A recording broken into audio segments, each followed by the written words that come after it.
The Chicago Bears need to get ahead of everybody else and give Darnell Wright a contract extension now before his price tag goes up.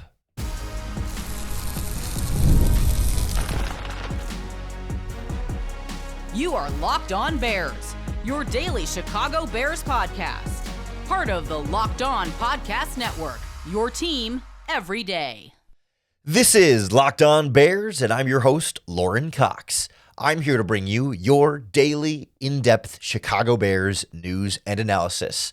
On the show today, we're going to take a look at Chicago Bears that are eligible for a contract extension, starting with the need to pay Darnell Wright now. Yes, they can give him his fifth-year option and keep him around through 2027 and then pay him after that, but the earlier you pay him now, the less you will be paying him in the long term. And there's not any question about whether or not Darnell Wright deserves to stick around on a contract extension, so there's no need to wait. And to get that done now, we'll take a look at what that number might look like and what advantage there might be from doing it now compared to waiting until later. Then we'll take a look at some of the other Bears with free agency approaching, the rest of that 2023 draft class, how they should handle Gervon Dexter, Tyreek Stevenson, Noah Sewell, Terrell Smith, Roschon Johnson, plus there's a couple other names that aren't from that draft class, but could be contract extension candidates this offseason if the Bears want to plan ahead a little bit and maybe save some money in the present as a result. I do want to thank you for making the Locked On Bears podcast your first listen today. We're part of the Locked On Podcast Network, now the #1 sports podcast network. And I think the Bears need to be urgent about giving Darnell Wright a contract extension. That's not the same as just handing him a blank check, but I do think you got to brace for this costing you quite a pretty penny, but knowing that getting out in front of it now will benefit you more in the long run, because you can see on the surface, if you're just thinking about, well, okay, right now the Chicago Bears only have to pay Darnell Wright, $6.6 million this year against the salary cap, and then, they could take the fifth-year option for 2027, and I don't have the number in front of me. That's going to pay him, $17, $18, $20 million or whatever, and then you could give him an extension after that, and so you have him under your control for 2 more seasons. Well, so what's the rush? Because if you give him a new contract extension now, we'll talk about the numbers, but it could be $25 to $30 million a year. So why pay him all that money now before you technically have to, right? He's not about to enter free agency, so why not keep him at his current cheaper number and then just pay him later, but enjoy the savings now while he's still on the tail end of his rookie contract. And it's really a question of whether you want the savings now or you want the savings later. And I tend to come from the perspective of want the savings later, that as he's going to keep getting better and better as a player, his price tag is just going to go up more and more each year that you do not pay him. And the sooner you lock him in at a number, then that number will not go up anymore.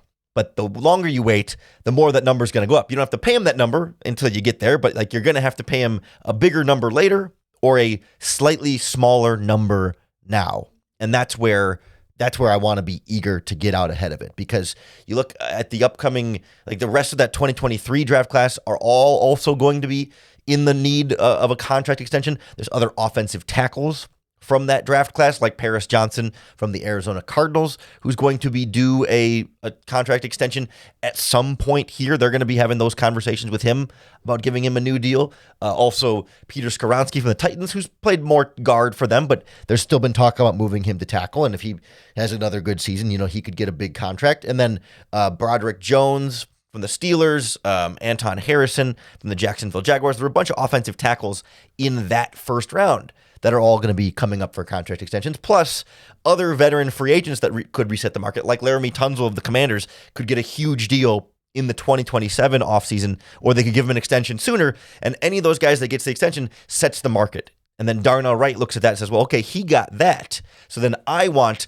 that much or more, right? So there's an advantage to being the first here to give out the new extension, because then every other player will look at Darnell Wright's contract and use that as their negotiation point and try and raise that price tag even higher. So that's sort of the first right of refusal option there, the first one to the table here helps you save money there. Plus, Darnell Wright did not make the Pro Bowl this season. I mean, we all agree a Pro Bowl snub and someone who belongs as a Pro Bowl caliber player. But like, that's the kind of thing that, as much as we sort of poo-poo on the Pro Bowl and say it's not that big of a deal, it does matter in contract negotiations. Sometimes there are bonuses written into contracts based on how many Pro Bowls you get, and agents will mention that at negotiations. And yes, I think he was second team All-Pro, so like that's still going to help increase his price tag. But like, if he has another strong season in 2026 this fall, he'll probably make the Pro Bowl. He'll probably be All-Pro again, and now you've got 2 years of All-Pro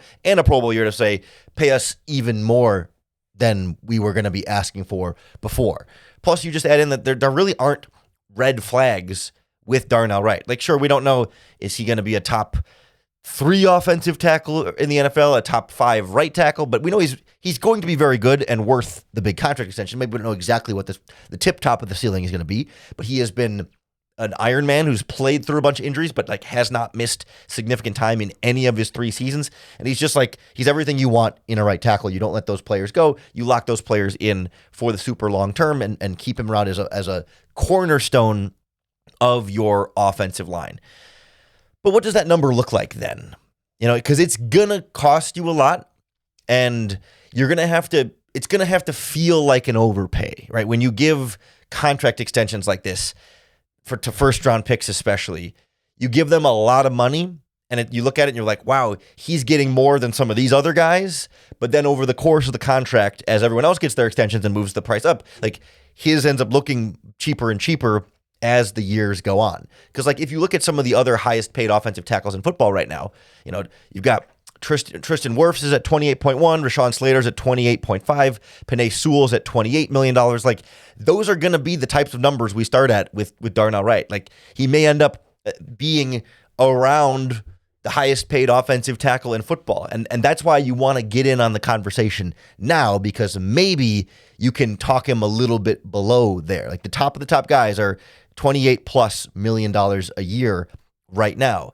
Could you come to Darnell Wright and say, well, we love you, but you haven't been a Pro Bowler like these guys. And yes, you were second team All-Pro, but these guys have been first team All-Pro. So maybe you're not quite the $28 million that Penei Sewell, Tristan Wirfs, and Rashawn Slater are, but can they bring you down? Like the Seahawks recently paid Charles Cross, their left tackle, $26.1 million a year. You know, Christian Darrisaw from the Vikings is $26 million a year. Lane Johnson of the Eagles is $25 million a year. We all like Darnell Wright, but if you're the general manager in these negotiations, you're saying, listen, we love you, but is Darnell Wright better than Lane Johnson? Is Darnell Wright better than Penei Sewell? I mean, I don't think it's an insult to say no. So then can you convince him that, hey, $25 million a year is actually the fair value for you? Or like the Packers gave Zach Tom an extension at $22 million a year. Juwan Taylor got $20 million a year from the Chiefs. He's going to want more than the 22 that Zach Tom got. But like, as far as right tackles go, it's Tom at 22, Lane Johnson at 25, Penei Sewell at 28, Wirfs at 28.1. Like, can you slot him in third there after Sewell and Wirfs? Like, can he accept taking less than Penei Sewell? Because he isn't as good as Penei Sewell, but he's going to want to be as well paid as Penei Sewell. And as these other tackles, like as we mentioned, Laramie Tunzel, like he might get a contract that is above all of these next year or whenever, if Washington gives him an extension. Like he'll be the next new highest paid offensive tackle. He'll get $29 million. And all of a sudden that bumps everybody else down. So you just start to wonder, like, where can you negotiate Darnell Wright in now before he's a Pro Bowler and before he's a first-team All-Pro, as opposed to if you wait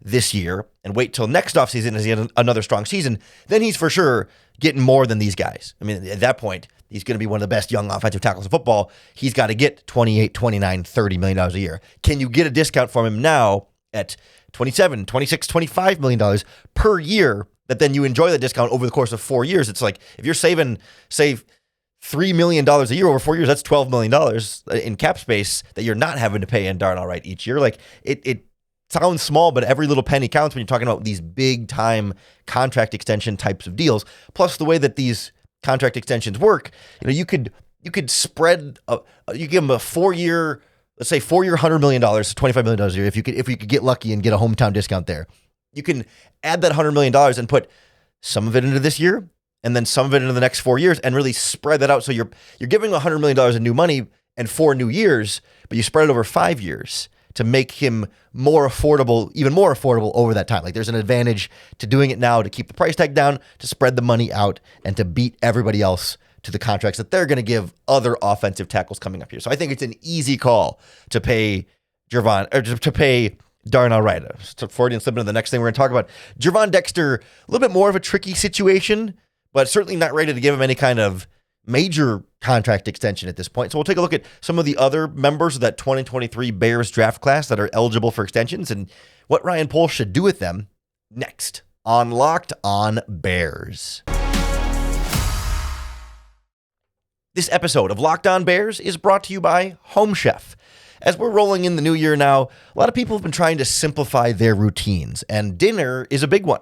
Between busy work days, cold winter nights, and packed schedules, having an easy, reliable dinner plan makes a huge difference, and that's where HomeChef comes in. HomeChef takes the stress out of cooking by delivering fresh, pre-portioned ingredients right to your door with easy-to-follow recipes that actually taste great.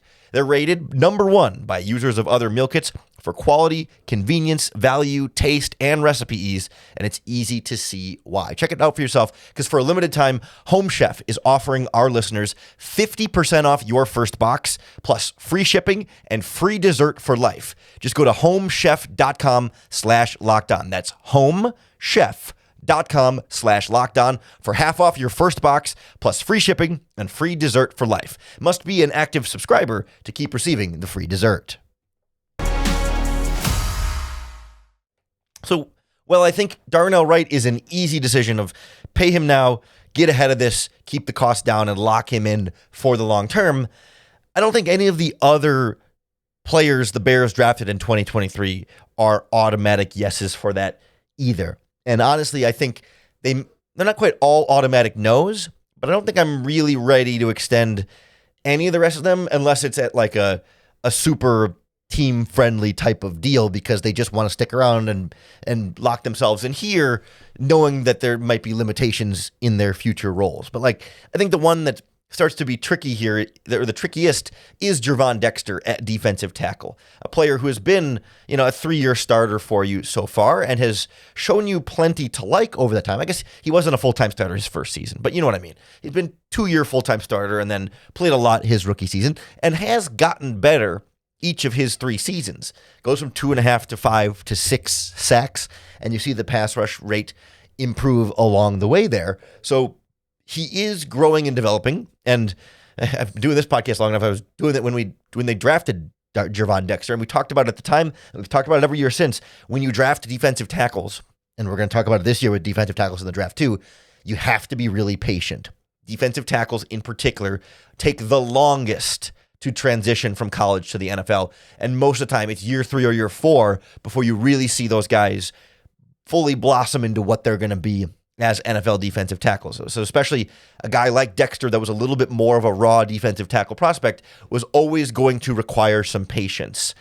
And so I try and keep that in mind when I evaluate Gervon Dexter now, thinking that, yes, even though he's entering his 4th season and he's 24 years old, we still haven't seen the peak of what Gervon Dexter can be. And in all likelihood, he should be better in 2026 than he was in 2025. He absolutely should not be plateauing at this stage of his career.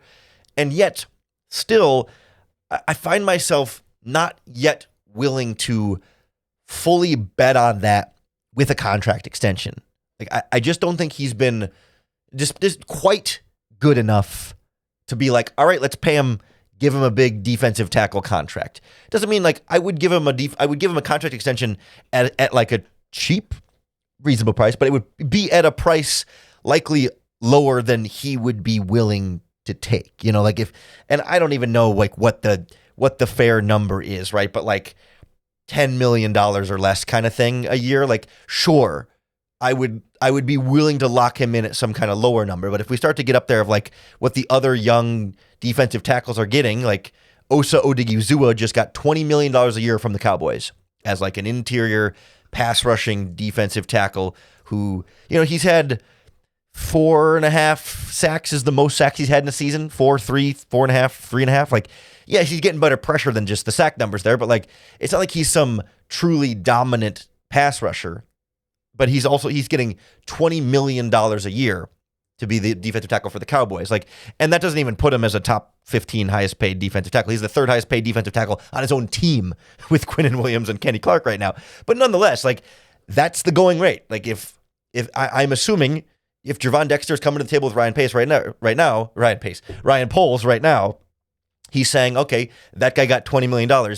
Let's start there. That's what a young pass rushing defensive tackle with some upside, doesn't even have a lot of sacks, just upside, can get you $20 million a year. I'm not ready to give Gervon Dexter $20 million a year. We could talk at a number significantly lower than that, but I'm much more in the position to say, let him play out year 4. And if he has a great season, then he'll earn $25 million a year or whatever the number is going to be from there. I mean, maybe not 25, but like Quinnen Williams got 24 from the Cowboys. Derek Brown got 24 from the Panthers. Jeffrey Simmons got 23.5. Like, if Gervon Dexter balls out this fall and has not even 10 sacks, if he has 8-9 sacks, but is making these big impact plays, he's going to be a $23-24 million a year player. I would be willing to pay that $3 to $4 million a year extra in exchange for getting to see proof first. We just talked about how Darnell Wright's price tag is going to go up if you let him play out this season and don't give him an extension now, and that's why you want to give him the extension now. I'm willing to pay more for Gervon Dexter once I actually see him do it. Like, the difference is we've seen Darnell Wright do it at a high level. I know what I'm getting, pay him, lock him up. I still want to see Gervon Dexter go to that next level before I will pay him the long-term deal. And so if that's going to cost me more, I'm more than willing to pay more once I've actually seen it year over year. Because Gervon Dexter's gotten better every year, but it's not quite all the way there yet. Like, we can look at the sack numbers, but it doesn't tell the whole story. I like pass rush win rate. It's a PFF stat that measures not how many times you sack the quarterback, but how many times you beat the offensive lineman across from you one-on-one. And not even necessarily always one-on-one, but just it's blocker versus defender. Doesn't matter whether you pressure, hit, or hurry the quarterback. It's just, did you beat the blocker in front of you? And Gervon Dexter this past season had a pass rush win rate that ranked 41st among defensive tackles. It's about just under 10% of the time he was winning his pass rushes. 41st is not top 32. If there's 32 teams, he is not a top 32 defensive tackle in pass rush win rate. Now, he was number 1 on the Bears at defensive tackle, which signals the kind of problem they had. Grady Jarrett was worse. But, like, for comparison, Jalen Carter, who was always going to get compared to Gervon Dexter from that draft class, he ranked 24th. He was at about 12% compared to Gervon Dexter's 10%. Or Jonathan Franklin Myers. Is it John Franklin Myers? Yeah, from the Broncos, who a lot of Bears fans like in free agency. He ranked 18th. At 12.7%. Or we mentioned Osa Odigizua from the Cowboys, who just got $20 million a year. Well, he was 10th among defensive tackles in pass rush win rate. He didn't have a high sack number, but he's winning his pass rushes as a top 10 defensive tackle in football at about 13.5%. Number 1 is Jeffrey Simmons. But, like, it's crazy to me that Jeffrey Simmons, the best defensive tackle pass rusher in football this season, is winning as a pass rusher more than twice as often as Gervon Dexter. Like, that's how far of a gap there is. Doesn't mean Dexter's some horrible player. He's 41st. He's one of the top 64 top 50 defensive tackle in football. That's not a bad player, but that's not a $20 million a year player. Like, if he's and to be fair, run defense is a part of this equation. I just don't think he's that great in the running game either. Like, he's a good above average-ish defensive tackle. And I want to have that on my team. I do not want to pay that $20 million a year. And that's really the sticking point for Gervon Dexter. If he can come into this fall and have a top 20 type season from a defensive tackle, then we'll talk big dollars. But for now, no thank you. I need to see more and better from Dexter, and I'm willing to risk that it might cost me more if he does indeed pan out that way. The rest of the draft picks from 2023 don't scream contract extension. Tyreek Stevenson can't get out of the doghouse. Could be a salary cap casualty this offseason, but I would keep him around. I think he shows you starting caliber, low-end starting caliber cornerback play when he's on the field. He's not great, he's not perfect, but I think you can get the job done with Tyreek Stevenson. He's someone I would like to keep developing and keep around, but you're not giving him a big contract extension or big numbers. You got to let him play it out this fall and see if he can show you any real progress or if it's just too inconsistent. Noah Sewell, He started a couple games for you. I don't think he's been particularly great, not good enough to earn a contract extension or anything, unless he wanted to take like a cheap extension as a backup, $2 or $3 million a year for a couple seasons, maybe. But he's also coming off a big injury, so I'd like to see how that plays out with Noah Sewell. And then like Roshan Johnson might get cut. He was in this draft class. Like, you certainly haven't seen anything from him that says give him a contract extension. Terrell Smith has upside I want to see, but he hasn't been able to stay healthy. Let's see what he can do this fall. If he competes to start and is their starter opposite Jalen Johnson and has a good year, then he can get a contract extension, but I'm not going to pay him right now. Like the rest of that draft class, nobody I'm really fired up about locking in here long-term. Dexter's on the fence, but I got to see one more year. Darnell Wright, give him the big bucks right now. That's the 2023 draft class. So a couple other veteran players, though, that are about to enter the last year of their current contracts, and then they would hit free agency in 2027, that you could save some money now. If you decide you want to keep them around, give them a contract extension now, move some of that money around and save some money, or you might say, we're ready to move on anyway, so don't even bother. So we'll take a look at a couple of the veteran names that could be in this conversation next on Locked On Bears. This episode of Locked On Bears is brought to you by FanDuel Sportsbook. Have you ever wanted to experience the NBA Finals live and in person? Well, FanDuel is giving you the chance to turn that dream into reality with their NBA sweepstakes. Here's how it works. Use your profit boost on any NBA future, and you'll automatically be entered for a shot to win an NBA Finals trip for two. That's right, flights, tickets, the whole experience. So if you're already looking at the standings and thinking about which team might make a deep run, this is the perfect time to lock it in. I love futures this time of year, whether it's picking a team to win the championship or grab a conference title. It just adds that extra layer of excitement to every game down the stretch. And now, not only can your pick cash in, but you could also get sent to the NBA Finals. So visit FanDuel.com to get started. Use your profit boost on an NBA future and get entered for your chance to win a trip to the NBA Finals.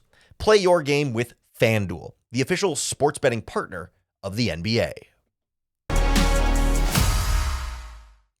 So the rookie class of 2023 are always the names that jump right away for contract extension. Oh yeah, young guys coming up at the end of the rookie deals, young guys that you may or may not want to keep around for a long term because they're young and you want them to be part of your future. But there's a couple of, I don't want to say even older veterans because they're not that old, but just a couple of veteran players that aren't part of this draft class that are also set to be free agents in 2027. That maybe you feel like, like to lock them in now and maybe save some money as a result, and also ensure that you keep them around for a little while. And this is a tricky spot here because I think it's contingent on a couple of things here. So the two names that jump out right away are Tremaine Edmonds and DeAndre Swift.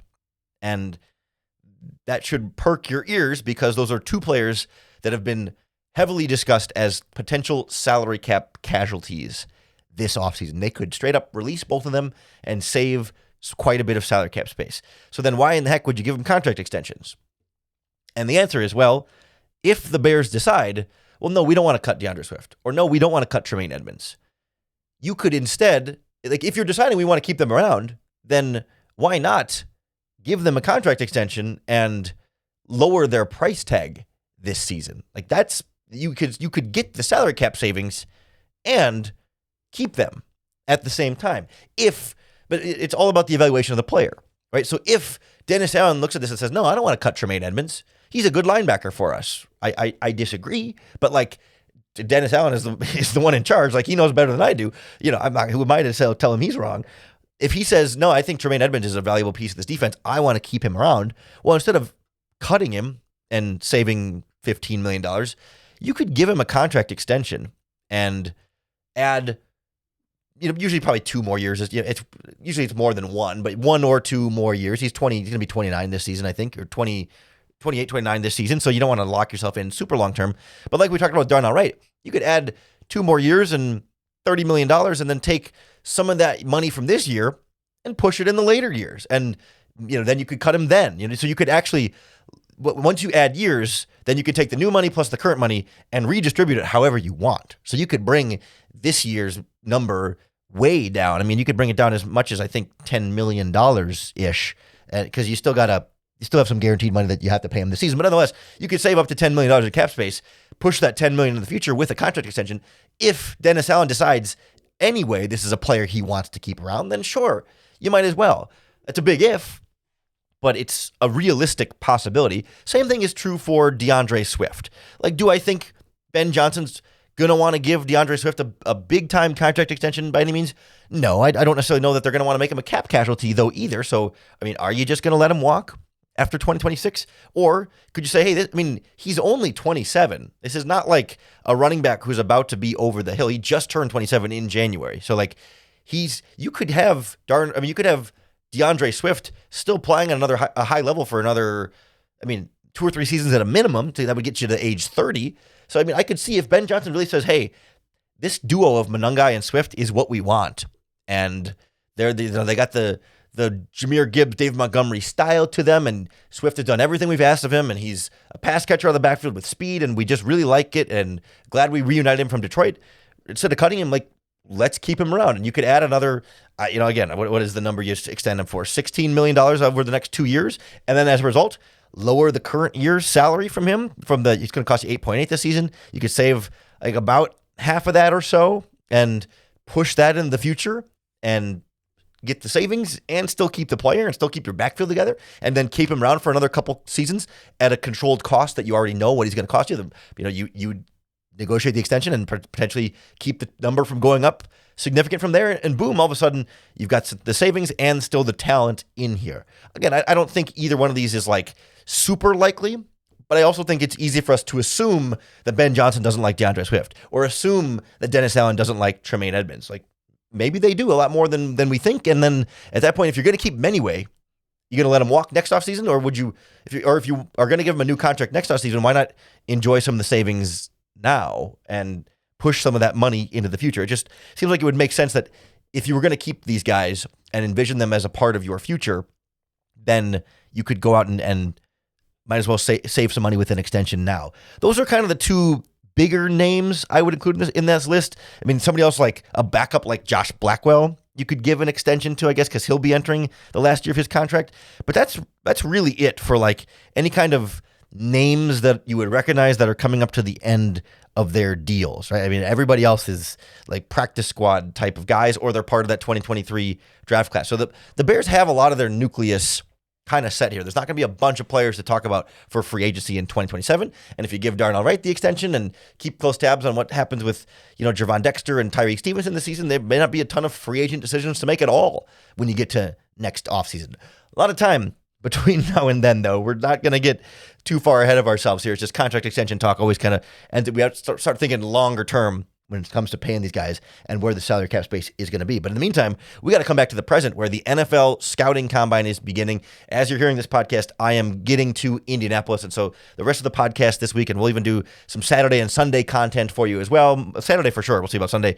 So extra bonus Locked On Bears content coming for you from Indianapolis. I'll be there all week to watch all the top prospects. We're going to talk about all the different names the Bears could look at in the first round from Indianapolis. We'll hear from them as well during their press availability. Also, tomorrow's podcast, we'll hear from Ryan Poles and Ben Johnson, who speak on Tuesday morning as this episode comes out. So a lot coming your way this week. You got to hit the subscribe button to Locked On Bears on YouTube or wherever you listen to podcasts, because that's going to be the best way to keep up with all of our daily, in-depth Chicago Bears news and analysis.